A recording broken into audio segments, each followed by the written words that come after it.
constitutional situation in the country, and there are so many questions regarding that. This is a kind of a situation of impasse, which is initially primarily revolving around the fixing of date for general elections in two provinces, where the provincial assemblies were dissolved by the respective chief ministers. The constitution provides a scheme for elections, which also include that in case of dissolution of assemblies, the provincial or the national assembly, the general election in that area should be conducted within a period of 90 days. However, like many other provisions, the constitution also provides a complete scheme, and the scheme also includes that, for that matter, the elections in the country should be conducted under the supervision of the caretakers governments. This is a unique dispensation which is available under the Constitution of Pakistan. There are many other countries where elections are conducted by the sitting governments or the outgoing governments, or by a setup appointed by those governments. But in order to bring independence and the transparency and the credibility to the process of elections, the framers of the constitution initially provided the conventional mechanism that the caretakers shall be from the same government.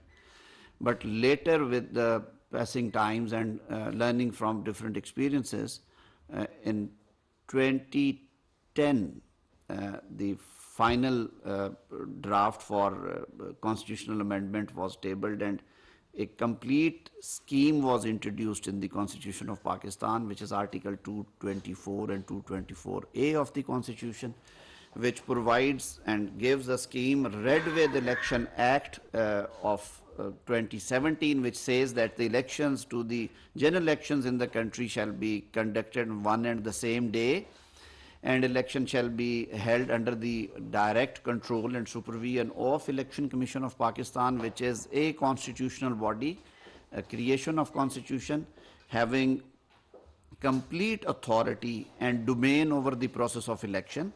There is a provision in the constitution, Article 2183, which says that it is the Election Commission who has been vested with the duty and prerogative to conduct general elections or by-elections in the country, and to ensure that elections are conducted impartially, fairly, transparently, justly, and all corrupt practices are guarded with. That provision has also been interpreted by the courts in many cases, and every time it has been resolved that it is the Election Commission which in its best judgment shall ensure that elections in the country are conducted in a fair, free, transparent manner. So the controversy started from the point when the Election Commission sought date for appointment of elections. There is confusion that in case the assembly is dissolved upon the advice of the Prime Minister, who shall appoint the date, because governor, if it is not instrumental in the dissolution, like in the Punjab, the assembly was dissolved on the advice of Chief Minister of Punjab. The relevant article says that upon the advice, the governor shall dissolve the assembly, and if he fails or if he considers not to dissolve or if he is inactive, then after the lapse of 48 hours, assembly would be deemed to be dissolved. So this is the point of controversy from where this entire the litigation Pandora was open. The Governor Punjab did not acted upon the device, and the assembly was dissolved as per the afflux of time, like on the passage of 48 hours. So the first round of litigation was regarding the fixing of date, that who to fix the date. The matter was brought before Lahore High Court. Lahore High Court, after hearing the parties, directed the Election Commission to appoint a date after consultation. And the governor filed an appeal in the Lahore High Court, which was pending. In KP, the governor was in process of consultation, and a writ petition was also pending in KP. When a two-member bench of Supreme Court of Pakistan, if you may recall, while hearing a petition regarding the removal or the transfer of a police officer, they took it so seriously, and they considered that elections shall be held in a stipulated period, which is 90 days, and the time was passing through. So the bench headed by Justice Ijazul Hasan, flanked by Justice Mazahir Naqvi, referred the matter to the Chief Justice of Pakistan to examine it and, if appropriate, take suo motu notice by constituting a bench. Pursuant thereto, a 9-member bench was constituted by the Chief Justice of Pakistan, which assumed hearing. In the initial hearings, 2 honorable members passed judicial orders. They recorded their separate opinions, and they said that since the matters are pending before the high courts, and since 184.3 constitutional provision 184.3, which vests jurisdiction in the Supreme Court to take suo motu notices or exercise its own constitutional jurisdiction, is a concurrent jurisdiction with the high courts. So the case was not found to be fit for exercise of that jurisdiction, and it was found appropriate, if the high courts, seized with the matter already, may continue with the proceedings. They recorded their separate opinions. In the meanwhile, the bench was reconstituted by the Honorable Chief Justice, because meanwhile an application was filed by political parties requesting that 2 honorable judges had already expressed their opinions, and there were certain other backgrounds regarding their conduct as judges.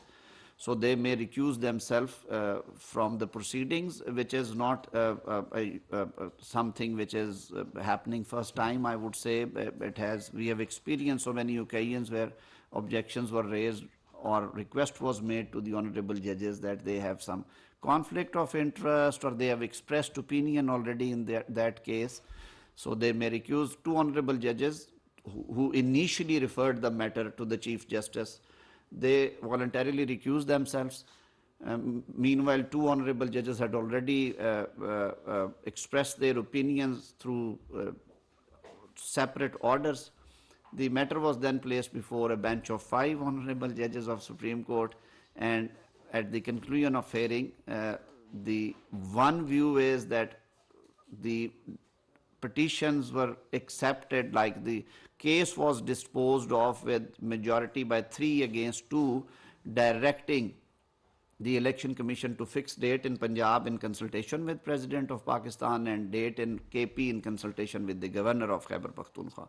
However, in the same order or judgment, the 2 honorable judges concurred with their 2 learned colleagues who had already dismissed those petitions. So that is the point from where this legal controversy actually started. The government was on record, I being the law minister and the Attorney General, the then Attorney General for Pakistan, we expressed our view soon after the announcement of decision that those proceedings were disposed of or dismissed by a majority of 4 against 3, because 2 honorable judges said that these petitions are not maintainable, lack jurisdiction, and the matters be placed before high courts for appropriate orders. Those 2 opinions were concurred to, followed by 2 judges sitting in the 5-member bench, and they put footnotes as well to clarify the situation, that under the dispensation, under the scheme of law, under the court practice, such orders can be passed.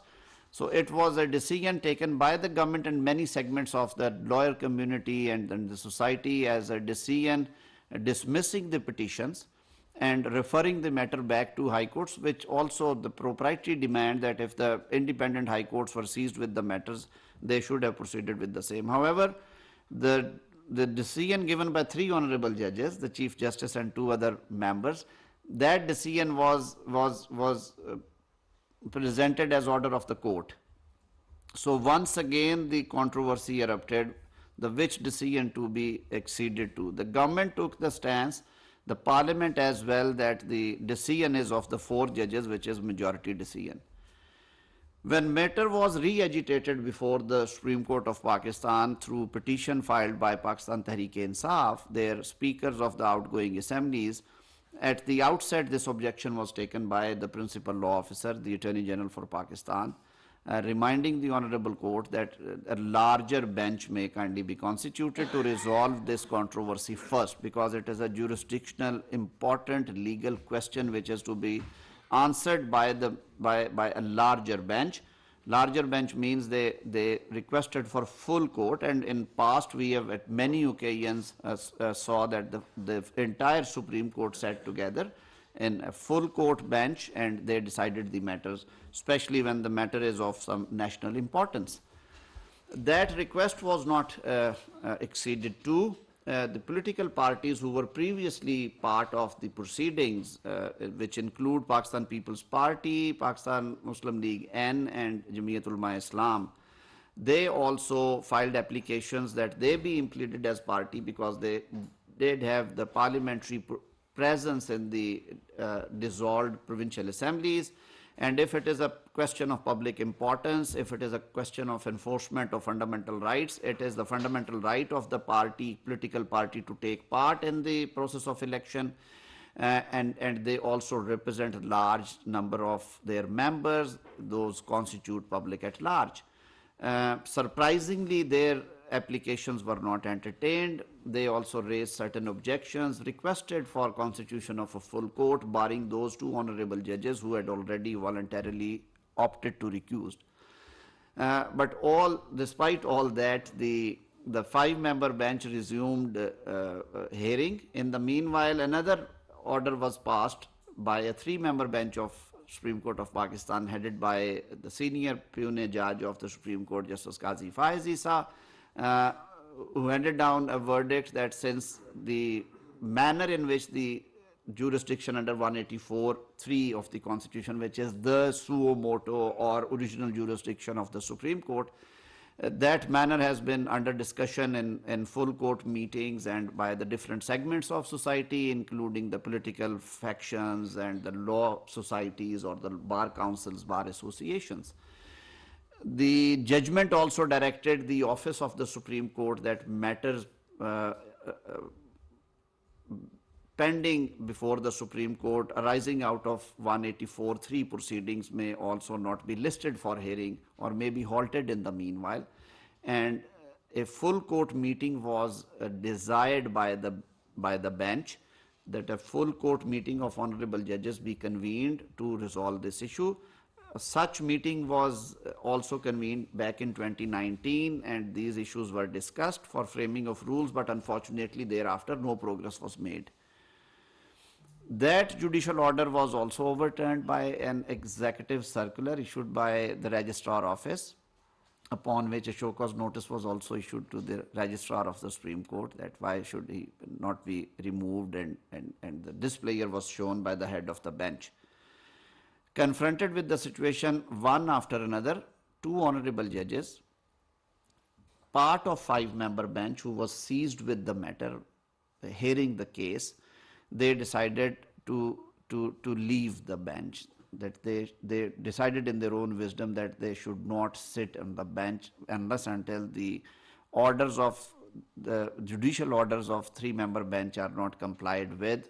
They actually, by dissociating themselves with the bench, they acknowledged, and not only acknowledged, but they followed the diktat laid down by, or the orders passed by a three-member bench headed by the senior Pune judge, that all proceedings arising out of 184(3) may kindly be halted in the meanwhile.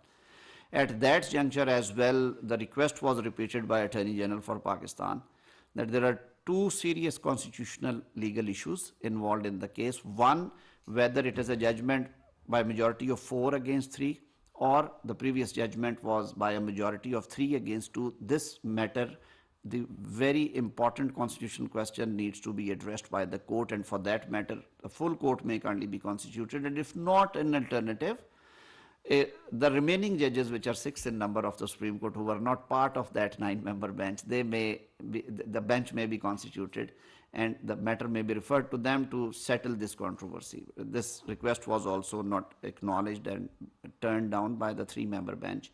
The other, of course, was the presence of the judgment handed down by senior Pune judge, which directed office that cases involving question of under 184(3) may not be listed for hearing, and question was raised that in order to overturn that judgment, a judicial process has to be evolved, that a larger bench be constituted or matter be referred back to that bench for final adjudication, and it was not a matter to be dealt with by a executive circular. The honorable bench, the three-member bench headed by Chief Justice, overruled all these demands or objections or requests, and finally passed an order whereby they themselves issued a schedule fixing 14th of May as the date for polling, and the different stages of election were also elaborated, and directed federal government to provide funds and security, which were actually earlier refused on multiple grounds, and Election Commission was satisfied with those grounds after examining the same, that the conditions were not conducive for conduct of election for multiple reasons, primarily the security, ongoing security threats and situation, and the incidents being taking place in KP and Punjab different occasions. Moreover, in the current financial budget, the allocation of funds was not made, and having considering the economic conditions of the country, time and again elections and spending huge amounts were whether advisable or not advisable. This was also Election Commission. So they, in their own wisdom, they posted the date of election for 8th of October. The Honorable Supreme Court finally passed an order directing that no, this is no justification, the election be held on such and such dates. The government of Pakistan also took up this matter. The cabinet sought views of the legal experts during the meeting, the lawyers who were representing the political parties, and the principal law officer, the Attorney General for Pakistan. And the cabinet also resolved that it is a serious constitutional question regarding the original judgment which was handed down by 4 honorable judges rejecting the petitions. And minority view should not be implemented or imposed upon the authorities. And it would be in fitness of things that if at even that stage the court considers for referring the matter to a full court, barring those 2 judges who have already recused themselves. The matter was also discussed at length at the floor of the Parliament, which is the proper forum to discuss important national questions, including any legal issues being faced by the nation or by the government, or having strong nexus with the national affairs. And the National Assembly also passed a resolution in the meanwhile requesting the Supreme Court of Pakistan to consider under the law the propriety principle, the procedures, as well as the good practices, and to ensure transparency and independence, that the matter may be taken up in the full court. That resolution has also not been given any weightage by the court anyway. So faced with the situation, the matter is now under discussion in the Parliament. To great extent, it's being discussed here and there. That's why I find it appropriate to come to you, answer your questions, if any. I just opened up the topic with basic history and details. So any question? Azam Sahab, this is Rasi from CNN. I just want to know that, as we know, we have gone through the proceedings and your wonderful presentation today, briefing today. When we see the Constitution, there is no constitutional solution. Within the framework of Constitution, there is no solution. Then there is only one way left. You can't invoke emergency according to Article 232 because the President is there. One of your colleagues has attempted to give a solution which is yet a controversial solution, that government is thinking to file a reference against the 3 judges. So how serious this move is? Rana Sanaullah has said in one of his interviews that they are thinking to file it. It may be under consideration, but there is no decision as yet. And I think that it may or it may not be an option for that. It has to be thoroughly examined and pondered upon before making any such decision, and that decision of course is to be made by the federal government, which is the federal cabinet. But so far there is no such serious move, with all fairness I would say. However, as you suggested, there is no solution. No, there is a solution in the Constitution. Article 254 of the Constitution provides in unequivocal terms that if Constitution provides an act or a thing to be done within a stipulated period, and if that exercise or thing has not been done in that specified period, it would not be unconstitutional only for the reason that the same was not carried out in that stipulated period. Now, coming back to the instant issue that the elections are to be held in 90 days or not, the 90 days upper capping started, the period starts from 12th of January, which is actually the 90 days are being exhausted on 12th of April, which is around the corner, and in any way case the election have already been ordered. Whether that order is purely constitutional or legal, or whether it is executable or not, because of the controversy which is yet to be determined, whether it is 4-3 decision or it is a 5-3 or 3-member decision. So in the presence of 254 in previous events at previous occasions, in 1988 the assemblies were dissolved the last week of May. I think it was 29th May if I am not wrong, by then President Ziaul Haq under 58 2B. 1988, when the Junejo government was actually dissolved by the President exercising its powers under 58 2B of the Constitution. Now the elections were to be held within a period of 90 days. So the May, June, July, August. But the polls were conducted in November 16th, or November, the exact date I recall was either 15th or 16th of November. So at that time a presidential reference was also sent to Supreme Court of Pakistan, because there were some issues regarding the expenditures, because in the meanwhile no budget could have been passed by the assembly, and the Supreme Court of Pakistan, invoking Article 254,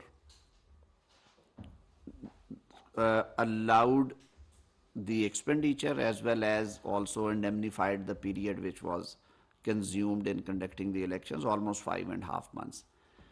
Even in recent past, in year 2007, the assemblies, the National Assembly and provincial assemblies were to retire somewhere in the middle of November as well. So the Khyber Pakhtunkhwa Assembly, which was NWFP Assembly at that time, was dissolved in first week of October, and the rest of the assemblies they completed their tenure in middle of November. So elections were to be held somewhere on or before 15th of January. In the meanwhile, Mohtarama Benazir Bhutto Shaheed, she was assassinated, and the law and order situation in the country was not so well and stable to go for elections. So Election Commission postponed the election without intervention of any court, exercising its powers vested in it under Article 218, read with Section 8 and Section 58, 7, 59 of the Act of today. उस वक्त उसमें 103 of the रोपा था. So elections were finally, I believe, held at the end of the February. And now you recall the KP Assembly was dissolved in first week of October. So their caretaker setup remained there for a period of 5 or more months. So it's not the first time, and that's why the Constitution provides a provision which covers these kind of situations and remedy the delays. Moreover, it is the Election Commission, to my understanding, which is the body under the Constitution to ensure that elections shall be conducted in a manner which is transparent, which is fair, which is just, which is independent, and where the corrupt practices are guarded off. Pakistan, as I earlier said, has a unique scheme under Article 2 to 4 of the Constitution, which provides the appointment of caretakers through a consultative process, a very transparent process, that leader of house, leader of opposition shall decide the name of the caretaker, head of the government in the meanwhile. If they don't agree, the committee consisting of 4 members from opposition, 4 members from Treasury benches, they will resolve the issue in 2 days, and if they fail, then the matter would be referred to Election Commission. This exercise was carried out in Punjab. There was no consensus. Matter ended up with the Election Commission with 5-0 unanimous decision. The caretaker chief minister was appointed. Likewise, unlike Punjab, in KB province, the outgoing leader of opposition and leader of house, they concurred on the name of Mr. Azam Khan, and then the caretaker governments were lodged. My understanding is that if elections are conducted in piecemeal, that the elections in Punjab are conducted right now, and election in KP are conducted in somewhere in July or August, which is also, if we go by the judgment, it is also the violation of 90 days principle. Now, why court kept silent on it, and why court referred the matter to the appropriate high court, and why not Punjab? I mean, these are the questions which need to be answered by the court while sitting in the full bench. So then elections are to be held in KP in July, August. And finally, the National Assembly and 2 remaining assemblies of Sindh and Balochistan province are to retire or complete their tenure. I think it's the 12th of August. So then there would be elections before 12th of October. Or if in the meanwhile these assemblies are dissolved, then the 90 days period. So it's all mess, it's all confusion.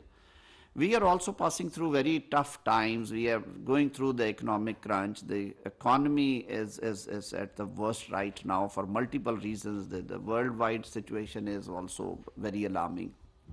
Our security position is extremely worrisome.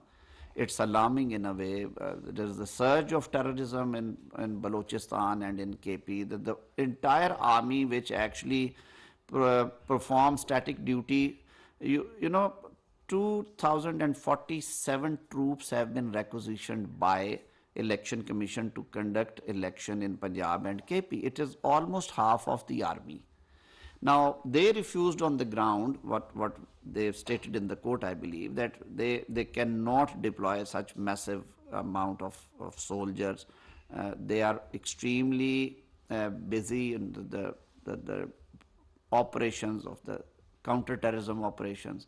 They are guarding the long borders of the eastern and western as well.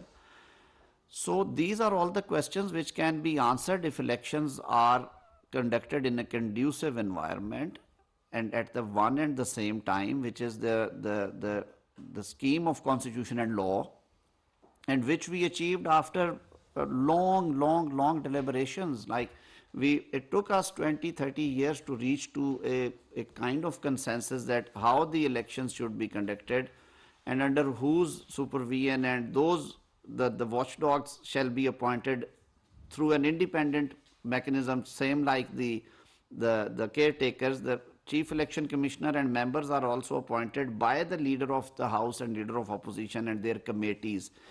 I mean that they were appointed after reaching a consensus, so their impartiality cannot be questioned.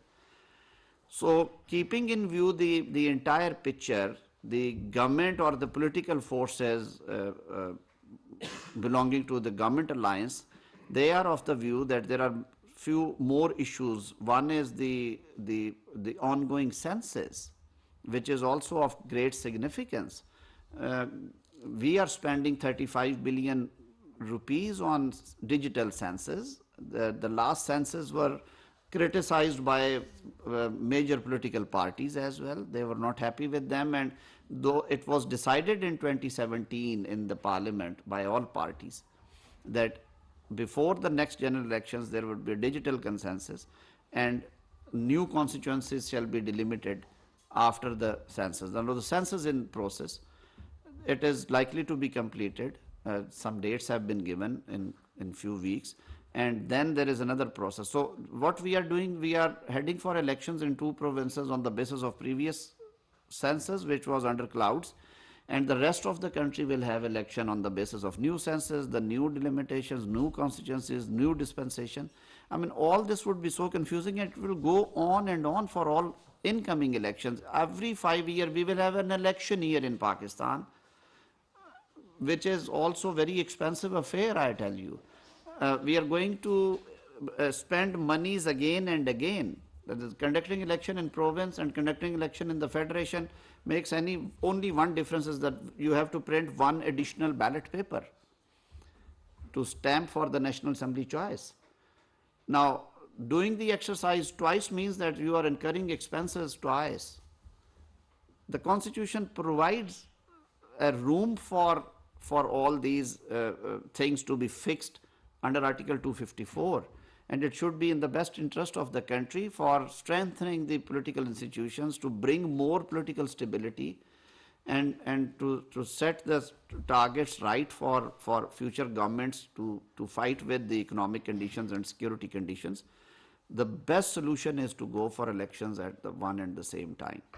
But unfortunately, these matters were placed before the court. The government, the political parties, even the bar councils, those are the independent bodies, the impartial players. They also appeared at one point of time, as Asad might have been there, and they said that the demand for constituting a full court bench seems to be extremely appropriate and genuine, and the Honorable Chief Justice may kindly consider to accede to that demand, but for the reasons best known to Honorable Chief Justice, the demand was not acceded to. Yes, please. Minister, I mean, it's true that the Supreme Court, the Chief Justice is seen as biased and the court itself appears polarised. But I'm wondering if disregarding this order might have bigger consequences politically. And I'm wondering what happens if May 14 passes without provincial elections in the Punjab? Like, how will the caretaker government still rule after that? And I'm specifically asking that question because people who are trying to mediate between the PTI and the PMLN have repeatedly said that this crisis is giving an avenue for other institutions to intervene and presumably acquire more power. Thank you so much. So those are three different questions. Thank you. Starting from the last, I'm picking up first. Yes, we are passing through a situation kind of constitutional or political impasse, and this need to be addressed and this need to be fixed by the political forces. Or if not, the most appropriate forum was the Supreme Court of Pakistan, who was seized with the matter. The second part of your question is whether the Supreme Court is polarized or not. I don't want to comment on it. Every one of you know, you have seen different judgments. There are voices of dissent which are not being respected within the Supreme Court. And this was the high time, keeping in view the overall situation in the country, that the Honorable Chief Justice, being the head of the court, being the head of, I would say, the head of the institution and the family, to unite it. I mean, the Supreme Court shall deal with these cases and announce their decisions in unison. So those are executable, having strong constitutional, legal and moral authority as well. Now, what is happening, that there is confusion in the legal minds as well, that this very decision, which revolves around fixing the date of the election, whether it is a decision given by 4 honorable judges, they stick to their stance and they release their separate orders, and they said that it is a decision by 4 honorable judges against 3. Their opinion cannot be disrespected in this manner. That one Chief Justice, in its own wisdom, says that no, I brush aside these dissenting opinions. Those are not dissenting, it's the majority view, as a matter of fact. Reconstitution of bench, there are judgments by the Supreme Court, is not the prerogative of the Chief Justice. Once the bench take up the hearing, I mean, assumes the charge of the case. So that bench can only be altered if any one of them voluntarily recuse, which 2 honorable judges opted to. So it was a validly constituted 7-member bench. Out of those, 4 judges said that these proceedings are not maintainable, not proceedable in its present form. So yes, there is serious question regarding the legality of the decision, and that is why the government and the parliament thinks that it is not executable or difficult to execute. Now, what happens to caretakers? As I referred you in the past, the caretakers have been there for more than 90 days, like 4 months, 5 months, 5.5 months, under the same constitutional dispensation. The new scheme only changed the appointment of caretakers through an independent process and transparent process where the government and the opposition selects the caretakers. Rest of the things are in the same manner. And it is for the election commission actually to pass time to time directions. Caretakers carry on the government affairs to the limited extent, and for the rest of the decision they have to get permissions from election commission. Election commission enjoys all constitutional powers and authority, and under the law is empowered to run the affairs through the caretakers. They keep on directing them time to time how to run the affairs and where to stop and where to perform. So I don't think there would be any crisis after, if elections are not held on 14th of May, there would be any crisis-like situation regarding the caretaker government. For speaking for myself as a law minister, as a student of law, as a lawyer, I would say that again it is for the Supreme Court of Pakistan. Supreme Court can resolve this issue in couple of days if a full court bench is constituted. Those 13 honorable judges sit together, they examine all these issues and pass an order or a judgment which would be acceptable to all institutions and people of Pakistan. Given the fact that the government has recently passed a law which is likely to come into force even if the president does not sign it, that is meant to clip the powers of Chief Justice, what governments say democratize the Supreme Court. So it seems that under the new law the government does have a right to go for appeal. So given that law, is government bound to implement the current order of the Supreme Court, or the government can wait until the appeal? Because there are speculation that the Prime Minister may be held or may be convicted of contempt of court. The federal government, even federal ministers, could be summoned by the court and they could be issued contempt notice. So can you please let us know what is your next legal course of action? I am a trained lawyer. I spent 30 years in the courts. The lawyers never disclose their course of action, and I won't. Coming to your question, that the amendment or the passage of no law, it's not the amendment, it's the passage of a law which the parliament is empowered to enact under Article 191 of the Constitution. The Supreme Court rules of procedure were also enacted under 191, and Constitution provides a room for the parliamentary intervention in that, like the enacting the laws to make the things straight or right. First of all, no powers have been curtailed. The powers still rest in the Supreme Court. When you read the Constitution, it is the Supreme Court. Nowhere in the Constitution it is said that the Chief Justice of Supreme Court shall pass such order. It is always the Supreme Court. The orders are always passed by the Supreme Court. The Chief Justice is first among the equals. So the Supreme Court right now consists of 15 honorable judges. The total strength is 17. The Supreme Court has to function, to pass orders, the judgments as a court.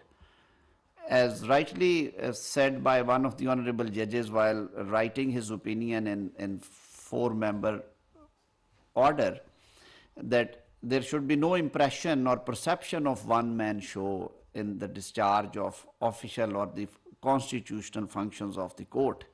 It is the court which actually passes the orders and judgments. So the things have only been rectified or regulated on the basis of the principles of Constitution, that there should be collective wisdom should be given way to run the affairs of the court. We have not taken away a single or the slightest or weakest power from the Supreme Court. We are not saying that the cabinet ministers will constitute benches. We are not saying that the appeal against the Supreme Court shall lie before the Parliament or the President. Article 175 is very clear, which empowers the judiciary to perform its own functions. But at the same time, the Constitution provides that the Parliament may enact laws to regulate those powers, how those functions are to be discharged.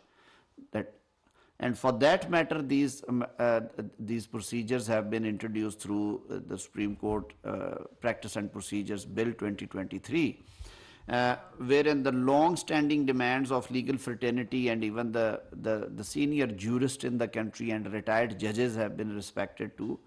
It has been time and again said that in order to check the I would say unregulated, if I'm not wrong, but to be more polite and to streamline the powers to exercise original jurisdiction in the Supreme Court, which is a very contentious matter for many years. We have seen that Chief Justices assuming office and then opening up a floodgate of original jurisdiction cases, suo motu cases. You have experienced those 2-3 times. Different tenures of the Chief Justice, and we have seen the Chief Justices staying there for years and years and exercising very sparingly in 1 or 2 cases. I've seen the judgments handed down by Supreme Court where they themselves said that this power should sparingly be exercised. I recall Chief Justice Tasadduq Jilani's era. He's a very well-respected Chief Justice. He took up 184, only one 184(3) matter that was regarding the rights of minorities in the country. I think that is kind of a case where we should say, or when you want to pass some order which actually enforce fundamental rights of a segment of society who have been deprived of, and the executive authorities are not listening to them. So in order to remedy the wrong, the Supreme Court can use that power, but not for this kind of settling the political issues or transferring a government officer from one post to another, or many other occasions. We have seen the misuse of that power as well. So the law which has been enacted by the Parliament has largely been appreciated across the board by the lawyer bodies, by the civil society, because of a long-standing desire. Constitution of Pakistan also provides right of fair trial being a fundamental right. Article 4 was already there, due process, that the no action shall be taken except in accordance with law and the Constitution. But by introducing Article 10A in the 18th Amendment, we also ensured that it is the fundamental right of every citizen to have a right of fair trial in criminal and civil proceedings. Now, appeal is always considered to be continuation of trial. It is a fundamental right under the Sharia and under the Constitution as well. Why appeal should not be provided in 184(3) decisions which are being made by the apex court without recording of evidence, without fact-finding things, only on the floating facts. So appeal has been provided, a mechanism of distribution of cases, exercise of jurisdiction has been devolved in 3 senior most judges to ponder upon and to consider whether it is a fit case, so that the misuse of that 184(3) powers be checked with by the court itself. And yes, if the occasion so demands, if the right of appeal is provided when the law is enacted, the government has every right to exercise it, and we will consider at that time when the law comes into field. Mr. Minister, somebody was talking about mediation. Is there any kind of mediation is taking place? Is there any chance for mediation, whether it is from Pakistan or maybe by the friends of Pakistan from other countries? And is there any chance that the government will be talking to the opposition, the PTI in this case? Is there any role of the Election Commission in connecting the government and the PTI? Thank you very much. Very appropriate question. Being a politician, I believe in dialogue, I believe in negotiations. And good politicians always resolve their national issues, their internal differences apart.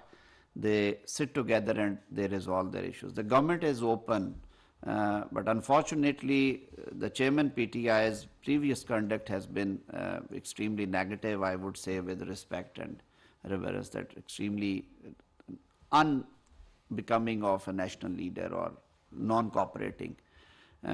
He never thought it appropriate to sit with opposition when he was in power.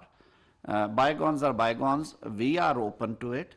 The Prime Minister at one point of time also considered that yes, it can be pondered upon. However, with the concurrence and consent of all coalition leaders, if the occasion so demands.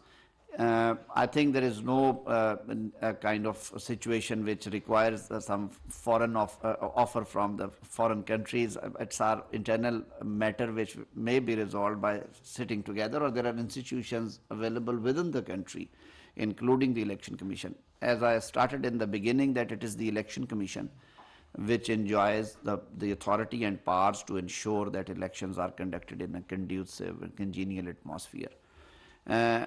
Election Commission may also invite the parties, rather direct the parties to sit together and reach to a consensus in that regard.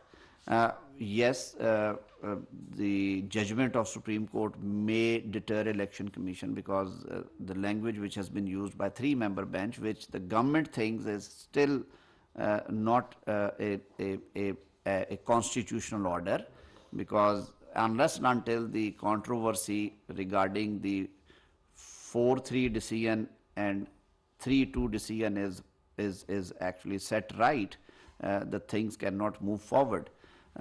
Election Commission is a forum, or as pointed out by your colleague, the civil society and the bar bodies have also taken the initiative. Let's see how things develop in the coming days. But as a student of politics, I do believe that dialogue is one of the decent choices, I would say. What you will offer them? Do you have anything to offer for PTI? Yes, why not? The things which I said that the country need, if we need transparent, fair, free elections, we need elections at one and the same time. The reason there being that now elections are being held in Punjab when the federal government is a political government. So every day it would be a general complaint that the federal government is interfering. There are no caretakers in the federation. Likewise, if Punjab elections are conducted earlier, which Punjab enjoys 52% general seats in National Assembly. Now in October, when National Assembly elections would be held, there would be a political government in Punjab and Khyber Pakhtunkhwa. Now the provincial governments enjoy 80% authority in the government departments, kind of, that every department is under the provincial government. It would be practically impossible to suspend politically elected government. And those elections would be extremely controversial, very controversial, that the political government was installed in the area where the elections were held, and there will be allegations of political interferences. The best course is to go to the settled scheme and principle that elections should be held at one and the same time under the constitutionally appointed caretakers under Article 224. It is the same article which provides that elections should be conducted within 90 days. One of the clauses out of 11 or 12 clauses says that elections shall be conducted in 90 days. Rest of 10 or 11 clauses provide a general scheme of elections and how the caretakers are to be appointed, why caretakers should be there, what are the powers of the Election Commission, or Article 218. We have to see the entire constitutional scheme, not in isolation that one provision says that 90 days and you ignore rest of the provisions. So the best course would be heading for elections, but at the one and the same time. And for that matter, we have to sit together, or Election Commission has to decide if elections are conducted in September or October, and Election Commission can persuade the federal government or the two other provincial governments that they consider to to dissolve their respective assemblies slightly earlier than the regular tenure, which is to end in middle of August. So all these questions can be answered validly. Ji, please. Sir, I just wanted to ask this question, that why other provincial assemblies can't be dissolved, and what is the proper time, do you think, that government should have to conduct the elections free and fair? My personal view is that these two provincial assemblies have been dissolved in haste. The outgoing chief ministers were elected. Punjab, which is the largest province, the chief minister of Punjab is on record that he was not willing to dissolve the assembly. The millions of people elected Punjab assembly, and it was dissolved on the dictation of a person who was not part of Punjab assembly, who was not even in the parliament at the national level. So that very decision, though political and constitutional, the timing was very wrong, and nobody should be given a license to compel others to leave the constitutionally elected offices. It is for the Prime Minister and Chief Ministers of the rest of the provinces, and all three bodies are being run in consultation with the members elected there too. It is for them to decide if they want to complete. They have every constitutional right to complete their tenure, which will end on 12th of August, I believe, or 16th of August. Before that, yes, if there is a process of consultation, if they sit together and they deem it appropriate that it may further the cause of democracy or the democratic institutions, they may consider or they may reconsider if for sake of democracy the assemblies can be dissolved earlier. But there is no such situation in federation or the provinces that the assemblies may be dissolved. When I explained you 1988 and 2008 situation, it is not very dissimilar to the present days. Those caretakers may continue for another 2-3 months if it is in the best interest of the country that the elections are conducted in such an atmosphere when the security agencies are available, when the funds are also available without arranging extra funds. I mean, this is for the finance and relevant people. But politically speaking, nobody should be compelled to go for dissolution while kind of creating a situation which was uncalled for. So you will be giving a premium to those forces who try to impose or enforce elections in the country. Otherwise, the constitution is very clear. Thank you so much, Ji. Thank you. I took much of. Yes, please.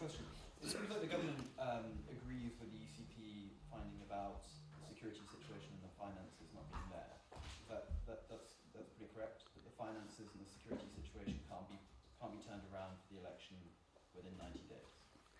This was Election Commission's decision after consulting the relevant stakeholders. And the government believes it's a legitimate decision. Yes, it is, because the decision-making power rests with the Election Commission. Yeah. But isn't it a matter of great shame that the government can't ensure enough security, doesn't have the funds for people to exercise their most basic democratic right? Nobody. And the follow-up question is, what's the government doing so proactively that things are going to be so changed in terms of security by October? Now, let me first, you said that the right of people to vote and the government is under obligation to arrange. Yes, the government is under obligation to arrange for, but as I said that my constitution also provides a scheme that elections should be conducted in a manner which is apparently transparent, fair, free and just, and for that matter Election Commission is the authority. It is the satisfaction of Election Commission if the environment is conducive, one. Number two, the security situation is actually alarming right now. The security forces are engaged in counter-terrorism operations. They are also guarding the borders, which is their primary duty. They also sought some time to settle these things and they'll be available thereafter, and it was only thereafter that Election Commission also thought it appropriate, keeping in mind that the rest of the three assemblies would also complete their tenure, and let's go for elections to the entire country at one and the same time, and it's also around the corner. I mean, it's not far away. And as I said, that our constitution provides a complete scheme. Now, if somebody says that he has to look into only one provision of the constitution, which bounds down that election has to be conducted within 90 days, that period has almost elapsed. In any case, if elections are held in Punjab and then in KPK, it would be held beyond that 90 days capping. Now, if we are already not within that scheme, within that limit of time, why don't we then accept the constitution scheme as a whole in its entirety? So it would strengthen the political regimes in Pakistan, the political institutions, instead of going for piecemeal elections and going for controversial elections. So this is one of the reasons why Election Commission was convinced in that way. Thank you. This is a political problem more than it's a judicial problem for all the very legitimate constitutional and legal issues you've raised. At what point will the government just sit with the opposition and figure out an election date together? And this country has a cliff that it's reaching. The IMF will not give this government a tranche. It wants political stability. There's clearly none. It wants a government with a mandate. To even get the Saudis and the Chinese on board, to do more than just roll over loans, it needs a government with a mandate, which you clearly don't have right now. Do you really think this government can last till October 8? Forgive my bluntness, but I'm fairly confused about the lack of urgency that I hear from politicians when this country is in a crisis so bad that middle class people are lining up for free flour. Let me explain you. I mean, these are mainly the questions relatable to the economic side, and I am a person from the legal area. But being the part of the government and as a Pakistani, as far as the legitimacy of government, my constitution and the practices provide, I mean, the Prime Minister enjoys majority in the Parliament, in the National Assembly, which is the electorate for him. The Cabinet is performing its function, the Senate is there, which is perpetual actually, it never retires, rotation hai. Yes, we are going through very tough times as far as the economic situation is, and I think the entire world is being engulfed these days. We are trying our hard within our means and also engaged ourselves in the negotiation processes with the bilateral and the multilateral organizations. That is why I support your view in a way that piecemeal elections will not bring stability to the country. The best solution is to hold elections as per the constitutional scheme at the one and the same time, within the bounds of the constitution. And for that matter, we are open for dialogue at any time, but not on the dictates of one man, that he dictates that which time suits him and which time doesn't suit him. I leave it to the Election Commission, which is the independent constitutional body. If Election Commission invites us today or tomorrow and invites the other opposition parties and engages us in the dialogue, we would be extremely happy. Thank you very much. वफाकी वज़ीर क़ानून आज़म नज़ीर तारर इस्लामाबाद में बैनुल अक़वामी media से गुफ्तगू कर रहे थे। उनका कहना था कि पूरे मुल्क में आम इंतख़ाबात एक वक्त पर होने चाहिए। आइन के मुताबिक इंतख़ाबात का तरीक़ेकार तय है। इलेक्शन कमीशन बाइख्तियार और ख़ुद मुख्तार इदारा है। उनका मज़ीद कहना था कि गवर्नर पंजाब ने भेजी हुई समरी पर दस्तखत नहीं किए। आइन के मुताबिक मुक़र्ररा वक्त के बाद पंजाब असम्बली खुद ब खुद तहलील हो गई। खैबर पख्तूनख्वा और पंजाब के हाई कोर्ट्स में पटिशन ज़ेर समात हैं। सुप्रीम कोर्ट के खुद नोटिस के मामले पर कानून साजी का अमल जारी है। और नाज़रीन, अब खबरनामे में सबसे पहले आपको बताएंगे सिक्योरिटी फोर्स